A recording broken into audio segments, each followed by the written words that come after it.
नमस्कार. आज आपण एका खूप महत्वाच्या आणि म्हणायला हरकत नाही एका विलक्षण कथेबद्दल बोलणार आहोत. हां, श्री गुरु दत्तात्रेयांच्या जन्माची कथा. बरोबर, अगदी बरोबर. ही फक्त एक पौराणिक कथा नाहीये खरं तर. नाहीच, यात श्रद्धा आहे, सत्वपरीक्षा आहे. आणि दैवी लीलांचं एक अद्भुत मिश्रण आहे असं म्हणूया. नक्कीच. ही कथा आपल्याला घेऊन जाते थेट सृष्टीच्या निर्मितीच्या काळाकडे. हो, म्हणजे ब्रह्मदेवानी सृष्टी रचली, त्यात सप्तर्षींना निर्माण केलं आणि यात सप्तर्षींपैकी एक महत्वाचे ऋषी होते अत्री ऋषी. आणि त्यांच्या पत्नी साध्वी अनुसूया, त्या आहेत या कथेच्या केंद्रस्थानी. बरोबर. अनुसूया देवी त्यांच्या पातिव्रत्यासाठी खूप ओळखल्या जातात, म्हणजे पतीवरची अविचल निष्ठा आणि समर्पण. हो, आणि त्यांच्या याच निष्ठेमुळे, त्यांच्या पुण्याईमुळे एक अशी घटना घडली जी खरंच विलक्षण आहे. आज आपण तीच समजून घेणार आहोत. म्हणजे अनुसूया देवींसमोर आलेलं ते धर्मसंकट, त्यांची सत्वपरीक्षा आणि त्यातून श्री दत्तात्रेयांचा जन्म कसा झाला, ही सगळी कहाणी आपण उलगडूया. चला तर मग सुरुवात करूया. तर कथेची सुरुवात होते सृष्टीच्या रचनेनंतर. ब्रह्मदेवांनी विश्व निर्माण केलं. आणि मग त्याचा विस्तार करण्यासाठी, ज्ञानप्रसारासाठी त्यांनी 7 मानसपुत्रांना निर्माण केलं. हो, मरीची, अत्री, अंगिरस, पुलस्त्य, पुलुह, कृतू आणि वशिष्ठ यांनाच आपण सप्तर्षी म्हणतो. अगदी. आणि या सप्तर्षींपैकी महर्षी अत्री, त्यांच्या पत्नी होत्या देवी अनुसूया. अनुसूया नावाचा अर्थच आहे की जिच्या मनात असूया म्हणजे मत्सर नाही. नावाप्रमाणेच निर्मळ आणि पतिनिष्ठ. त्यांचं पातिवृत्य इतकं मोठं होतं की त्याची कीर्ती सगळीकडे पसरली होती. आणि इथेच कथेला एक महत्वाचं वळण मिळतं. बरोबर. अगदी. कारण त्या काळात पतिव्रता धर्माला खूप मान होता. अनुसूया देवींचं हे जे कठोर पातिवृत्य होतं, त्यांची पतिसेवा होती. त्यामुळे त्यांची आध्यात्मिक शक्ती, पुण्याई इतकी वाढली होती की त्याचा प्रभाव देवांपर्यंत पोचला. हो.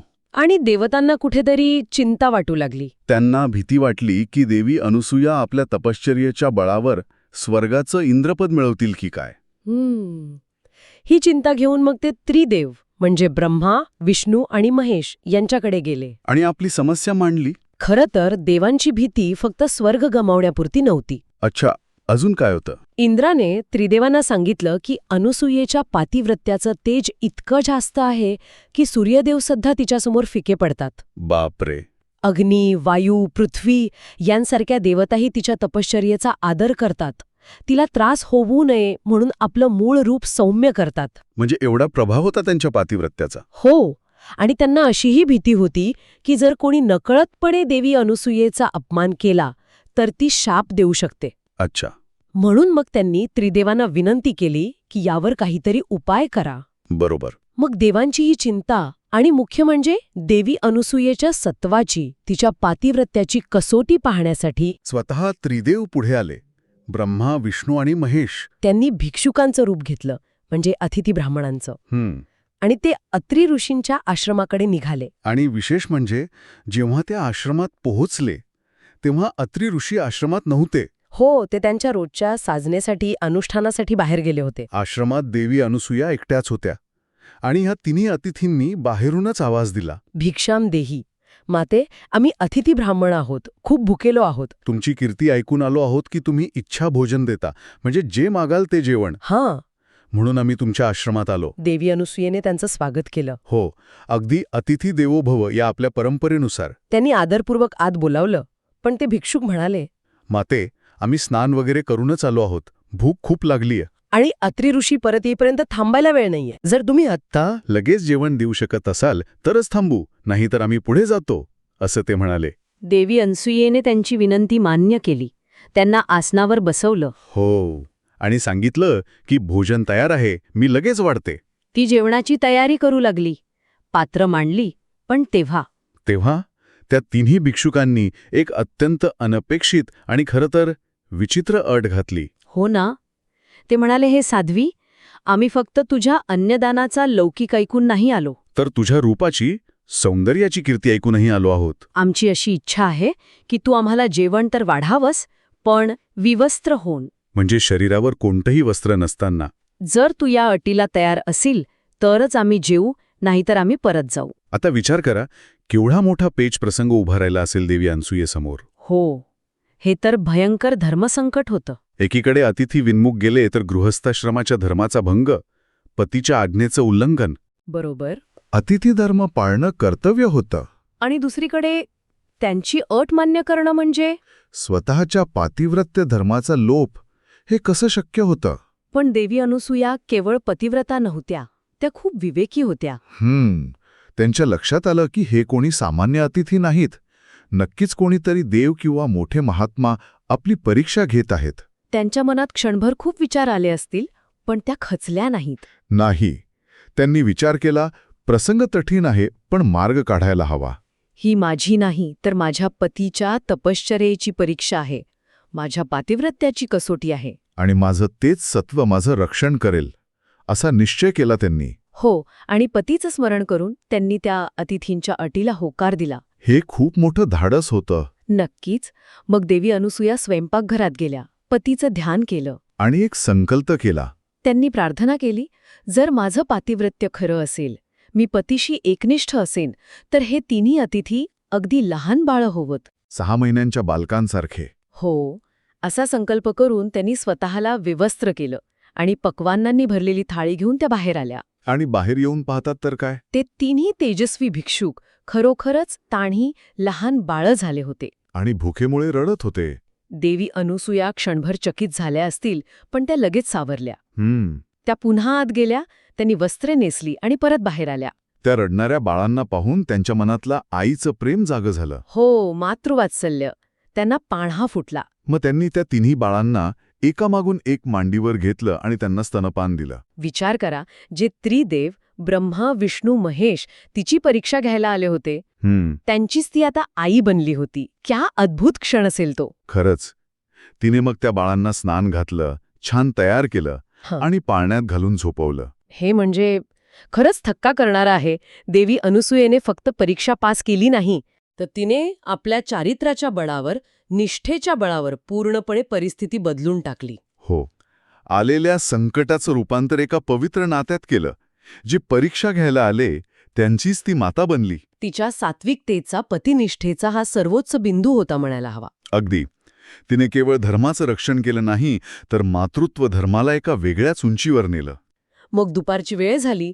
अत्री ऋषी आश्रमात परत आले. आपलं अनुष्ठान संपवून. त्यांनी पाहिलं तर आश्रमात पाळणा आहे आणि त्या 3 गोंडस बाळे झोपलेली आहेत. त्यांना आश्चर्य वाटलं असणारच. मग देवी अनुसूयेने सगळा घडलेला प्रकार त्यांना सांगितला. सुरुवातीपासून तिन्ही भिक्षुकांचं येणं, अट घालणं, तिने केलेला संकल्प आणि त्यांचं बाळ होणं, हे सगळं. अत्री ऋषी तर त्रिकालज्ञानी होते, म्हणजे भूत, वर्तमान, भविष्य जाणणारे. हो, त्यांनी लगेच ओळखलं आपल्या दिव्य दृष्टीने की ही बाळं सामान्य नाहीत, तर साक्षात त्रिदेव आहेत, ब्रह्मा, विष्णू आणि महेश. त्यांनी त्या बालरूपातल्या देवांना हात जोडून नमस्कार केला. आणि अत्री ऋषींनी नमस्कार करताच ती तिन्ही बाळं आपापल्या मूळ दिव्य रूपात प्रकट झाली. पण गंमत म्हणजे त्यांचं ते बालरूपही तसंच कायम होतं. ते अत्री ऋषी आणि देवी अनुसूया यांच्यावर खूप प्रसन्न झाले होते. त्यांनी दोघांची खूप स्तुती केली आणि म्हणाले, तुमच्या सात्विकतेने, पातिव्रत्याने आम्ही खूप भारावून गेलो आहोत. आम्ही तुमच्यावर प्रसन्न आहोत. तुम्हाला हवा तो वर मागा. तेव्हा महर्षी अत्रींनी देवी अनुसूयेशी बोलून एक खूप महत्वाचा वर मागितला. हो. ते म्हणाले, हे देवादिदेव, तुम्ही तिघेही आता आमच्या घरी बालरूपाने आलेलेच आहात. तर आमची अशी इच्छा आहे की तुम्ही आमचे पुत्र म्हणूनच आमच्यासोबत इथे राहा. किती मोठी मागणी होती ही. त्यांनी भौतिक काही न मागता प्रत्यक्ष देवांनाच पुत्ररूपात मागितलं. हो ना. आणि त्रिदेवांनी लगेच तथास्तो, म्हणजे तसंच होईल, असा आशीर्वाद दिला. मग ते तिन्ही देव आपापल्या लोकी परत गेले. पण त्यांनी आपले दिव्य अंश त्या बालरूपांमध्ये तिथेच ठेवले, अत्री आश्रमात. ते आता अत्री आणि अनुसूयेचे पुत्र झाले. मग महर्षी अत्री आणि देवी अनुसूयेने त्या तिन्ही बाळांचं नामकरण केलं. मोठ्या प्रेमानं ब्रह्मदेवाच्या अंशातून जन्मलेल्या बाळाचं नाव ठेवलं चंद्र, विष्णूच्या अंशातून जन्मलेल्या बाळाचं दत्त आणि शंकराच्या अंशातून जन्मलेल्या बाळाचं दुर्वास. चंद्र, दत्त आणि दुर्वास. काही काळानंतर दुर्वास ऋषी आणि चंद्र यांनी आईवडिलांची परवानगी मागितली. दुर्वास म्हणाले की त्यांना तीर्थयात्रा आणि तपश्चर्येसाठी जायचं आहे. तर चंद्र म्हणाले की ते आकाशात तारांगणात राहून सर्वांना शीतल प्रकाश देतील, वनस्पतींचं पोषण करतील आणि तिथूनच आई-वडिलांच्या चरणांचं दर्शन घेत राहतील. अत्री आणि अनुसूयेने त्यांना परवानगी दिली, पण पण विष्णूचा अंश असलेला दत्त तो मात्र आईवडिलांची सेवा करण्यासाठी त्यांच्याजवळच राहिला, आश्रमातच. आणि इथे या कथेचा कळस आहे, नाही का? अगदी. कारण जेव्हा चंद्र, जो ब्रह्मांश होता, आणि दुर्वास, जो शिवांश होता, जायला निघाले, तेव्हा त्यांनी आपले दिव्य अंश, आपलं तत्व दत्तमध्ये विलीन केलं. बरोबर. त्यामुळे दत्त हा जरी मूळतः विष्णूचा अवतार आणि अत्री अनुसूयेचा पुत्र असला, तरी त्याच्यात ब्रह्मा आणि शिव यांचे अंशसुद्धा एकत्र आले.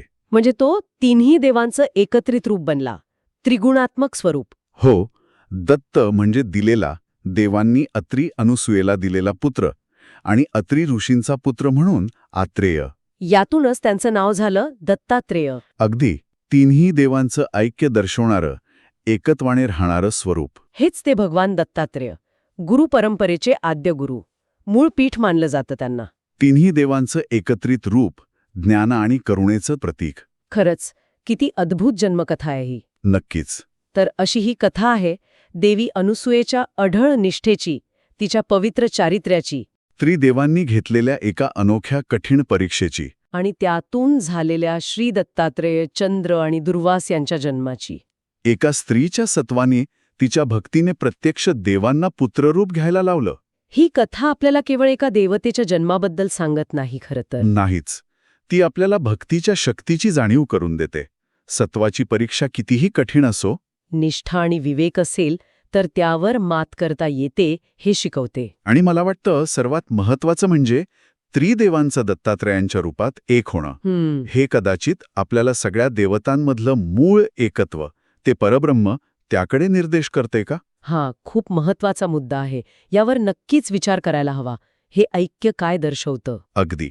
यावर चिंतन करण्यासारखं आहे. नक्कीच. ही कथा म्हणजे श्रद्धा, सामर्थ्य आणि समर्पण यांचा एक सुंदर संगम आहे. आजच्या या चर्चेतून आपण श्री दत्तात्रेय जन्माच्या या गहन आणि प्रेरणादायी कथेचे वेगवेगळे पैलू पाहिले. हो, एक सखोल आढावा घेण्याचा प्रयत्न केला. आमच्या माझा कल्पतरू, माझे दत्तगुरू या परिवाराशी जोडले जा. चॅनलला सबस्क्राईब करा, म्हणजे हा ज्ञानप्रवाह असाच अखंड सुरू राहील. श्री गुरुदेव दत्त. अवधूत चिंतन. श्री गुरुदेव दत्त.